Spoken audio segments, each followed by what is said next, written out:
ഇന്ന് നോമ്പ് തുറക്കാനുള്ള വിഭവങ്ങൾ എന്തൊക്കെയാണെന്ന് നോക്കിയാലോ. ഇന്ന് റംസാൻ 18. അപ്പോൾ ഇന്ന് നൈസ് പത്തിരിയാണ്, പിന്നെ മുന്തിരി, ഡേറ്റ്സ്, അതുപോലെ തന്നെ ഉന്നക്കായ്, പിന്നെ ബ്രെഡ് പൊരിച്ചത്. ഉന്നക്കായ് വേറെ സ്ഥലത്ത് താട്ടോ, അത് ഞാൻ പറഞ്ഞുതരാം. പിന്നെ ഇതാ ഇളനീ ജ്യൂസും അതുപോലെ തന്നെ മാംഗോ ജ്യൂസും. പിന്നെ ഇന്ന് ഞങ്ങൾക്ക് ഇവിടെ പള്ളിയിൽ ബദരീങ്ങൾ നേർച്ചയായിരുന്നു.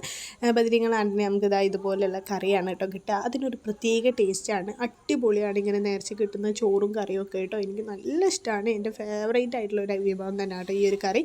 പിന്നെ ഇതാ ഉപ്പ ഇവിടെ എന്താ പറയുക പൂളക്കൂട്ട ഉണ്ടാക്കി വെച്ചിട്ടുണ്ടായിരുന്നു, അതുണ്ടായിരുന്നു. പിന്നെ നമ്മൾ യെല്ലോ വത്തക്ക ഉണ്ട്. പിന്നെ ഇവിടെ നിന്ന് റോഡിൻ്റെ ഉദ്ഘാടനമായിരുന്നു, അതിനിതാ ചെറിയൊരു ബോക്സ് കിട്ടിയിട്ടുണ്ടായിരുന്നു. അതിലുണ്ടായിരുന്നതാണ് ഈ ഒരു ഉന്നക്കായ്, പിന്നെ ഒരു കേക്ക്, ഒരു ലഡു, പിന്നെ 2 ഡേറ്റ്സ്. നോമ്പ് തുറക്കാനുള്ള ഐറ്റംസ് തന്നെയായിരുന്നു കേട്ടോ അതിലുണ്ടായിരുന്നത്. ഇത് തുറന്ന് നിസ്കാരമൊക്കെ കഴിഞ്ഞപ്പോൾ ഇതാ നമുക്ക് അയൽവാസി ഇതാ കുറച്ച് ഡ്രൈ വെജിറ്റബിൾസ് കൊണ്ടുവന്ന് തന്നിട്ടുണ്ടായിരുന്നു കേട്ടോ. അപ്പോൾ ഇൻസ്റ്റയിലൊക്കെ വൈറലായിക്കൊണ്ടിരിക്കുന്ന ഒരു ഐറ്റമാണ്. എന്തായാലും നമുക്ക് സാമ്പിൾ നോക്കാനുള്ള കിട്ടി, അടിപൊളിയായിരുന്നു കേട്ടോ. അത് വെജിറ്റബിളാണെന്ന് പറയുന്നില്ലേടെ. പിന്നെ ഇതാ നമുക്ക് അവിടുന്ന് കേക്കും കൊണ്ടുവന്നിട്ടുണ്ടായിരുന്നു. അങ്ങനെ ഇതാ മധുരമൊക്കെ കഴിച്ചു. അപ്പോൾ ഇന്നത്തെ നോമ്പ് തുറ